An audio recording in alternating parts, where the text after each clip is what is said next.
operate my eyes, but he doesn't. He only does that if a person asks for it. So he'll ask, do you want visible surgery? If a person says no thanks, he won't do it. Well, see, that's what I was thinking about. You know, the stories we've heard about, the ones in the Philippines and all that, was the psychic surgeons where they cut the person open and they pull something out.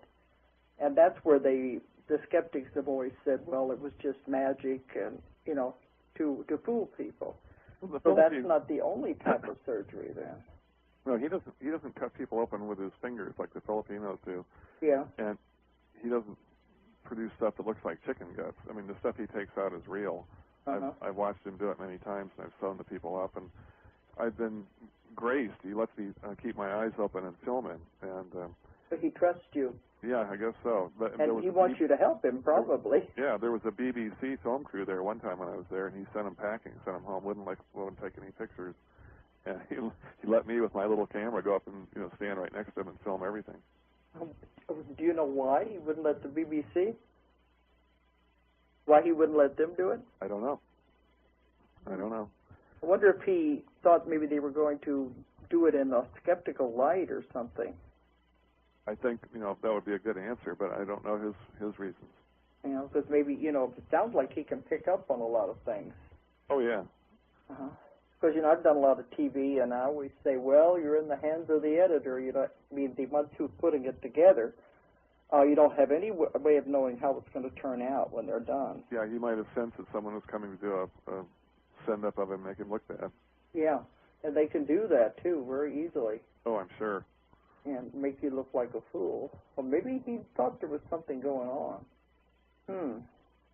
But you said, anyway, you heard about him, and then you went down there and met him for the first time? I went down there, and I went because I had a ruptured disc in my neck. And the minute he met me, he said surgery at 2.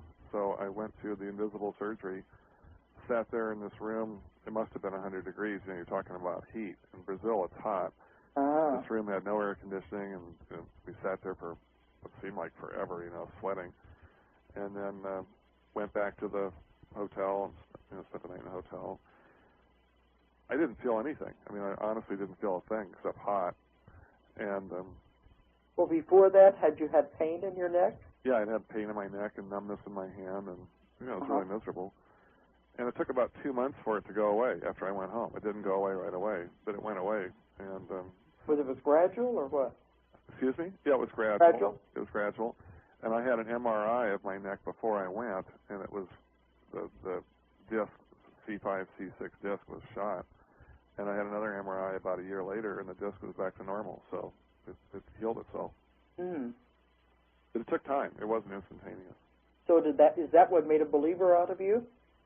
That was one of the things. I think one of the things that made a believer out of me is my wife had just an enlightenment experience where she saw God, and was that after you'd had the surgery in your neck? Yeah, she was just sitting in the current room and just hit by a blinding light and emotions, and felt like she'd seen God, and felt like she'd had an enlightenment experience, and she was just so overwhelmed by it. That's what turned her into a believer.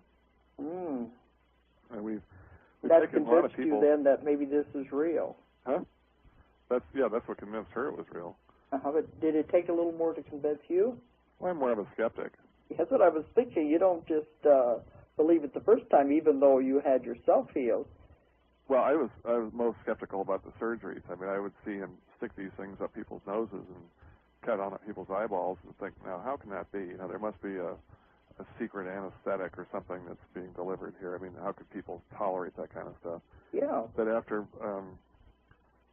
standing right next to me, he had me hold his hand every time he incorporated the entities that do the healings through him for 2 weeks. Every time he would go into a trance, he'd have me hold both his hands while he was going into the trance so that I could feel the energy coming into him. And after a while, I'm a dull person, but after a while I could really sense when it was coming and feel it.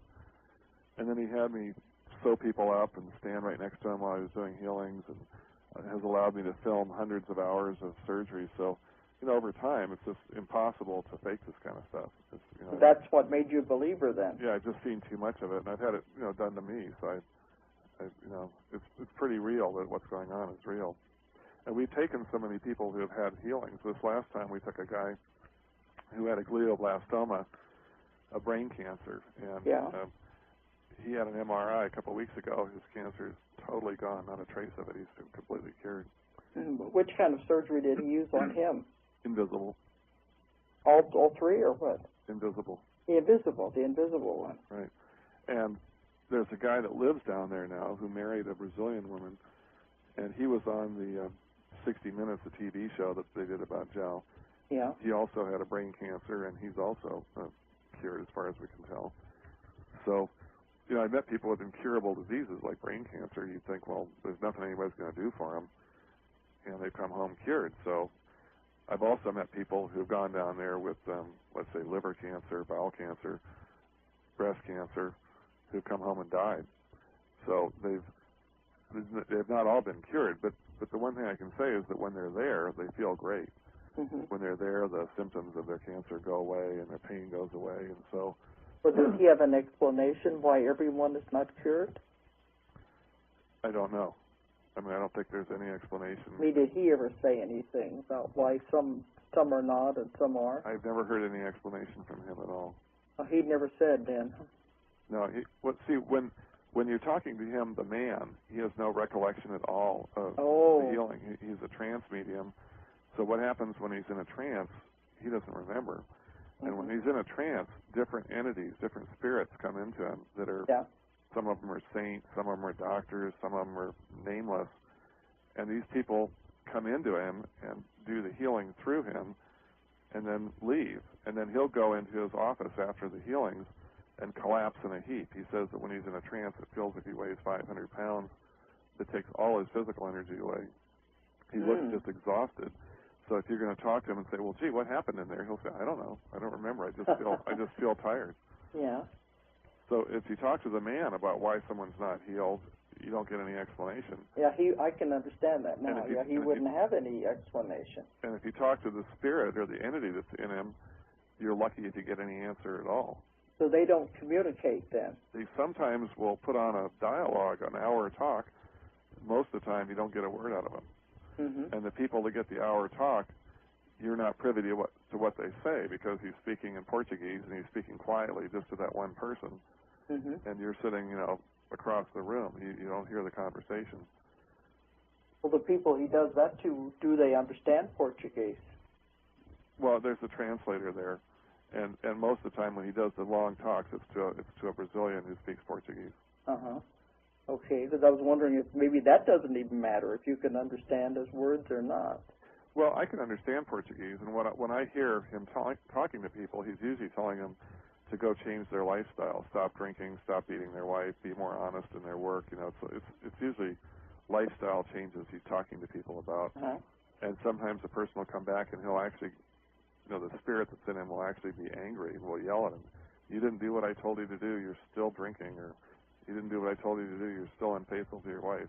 And, that sounds like my sessions. Yeah, he'll scold him. He'll scold him for not doing what he told him to do. And so, there must be some element of that in the healing, that he gives people instructions, and if they don't follow the instructions, they don't get well. Yeah, I've had that happen with people that, what I call the subconscious, the higher self, maybe it's all the same thing. It comes through and it'll tell them, he wasn't telling you the full story. He was lying to you because he hasn't quit drinking. And, we're washing our hands of him, and we're tired of all of this, Right. So it tells the truth about the person. Right. So that might be we're touching into the same part, whatever that part is, which we don't know, But, we have miraculous healings, too. But I always think it has to do with the person's own mind and belief system. But, I believe... A lot of times they're healed as long as you're with them, but when they go back to their home environment, the belief of all the people around them is so hopeless that it's contagious. That's a possibility, wouldn't it? If you went back and they said, "Oh, it couldn't have happened, you were fooled." Right. You still have the tumor or whatever it is. Right. If you're in a negative environment where everybody believes you're sick. Yeah, they believe you're sick, so you have to become sick again. Right. But then that would be a test for your own belief system, wouldn't it? It would indeed. And that's why I think, spending more time with him is always better for people. People always ask me, well, how long should we spend? Can we get all healed up in a week? And I tell them, well, a week's great, but 2 weeks is better, 3 weeks is even better. The longer you stay, the more it sinks in, the better you do.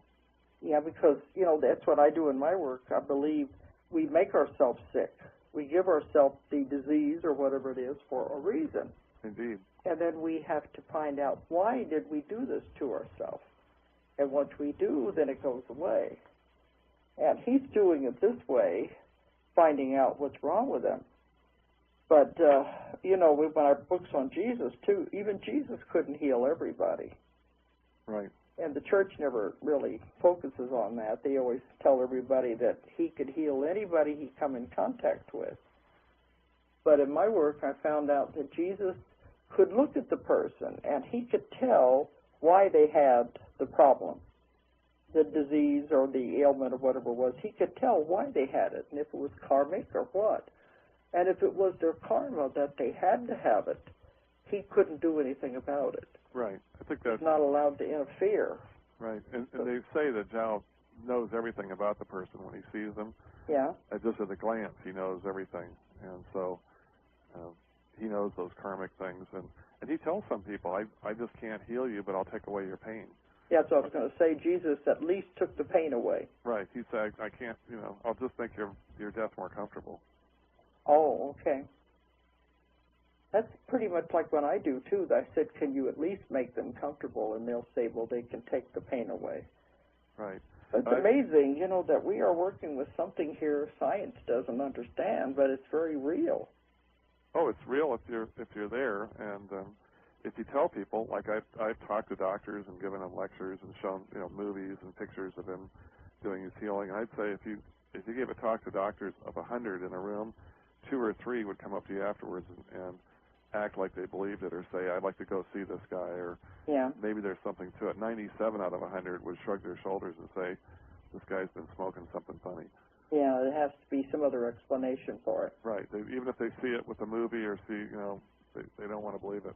It has to be faked some way. It has to be faked, yeah. Yeah, but that's when I tell people, there's no amount of evidence for a real skeptic. And then a believer doesn't need any evidence. Well, there's a statue in the garden of the Casa Dominatio that says, it's a statue of St. Ignatius of Loyola, and it says, for those that believe, no explanation is necessary. For those that don't believe, no explanation is possible. Mm-hmm. That goes along with the same thing. Yeah, it's written in Portuguese. But so, you're wasting your breath in all of the metaphysical work, teachings, trying to convince skeptics. Right.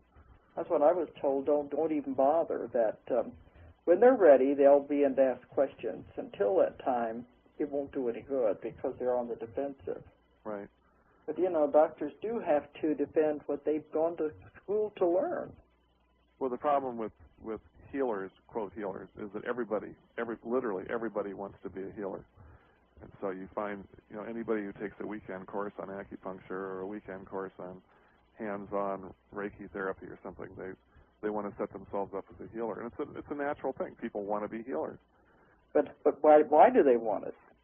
Do they want it for ego, or do they want to help people, or what? I think for both, for ego and wanting to help people. But I think everybody wants to be a healer, and so doctors, medical doctors who have gone to school forever to become certified, look at the people who are wannabe healers as just that, wannabe healers who really don't know what they're doing and aren't doing the right thing. Well, that's kind of conceited. It's kind of, we went to school so we know the right thing, and you didn't go to school so you don't know the right thing.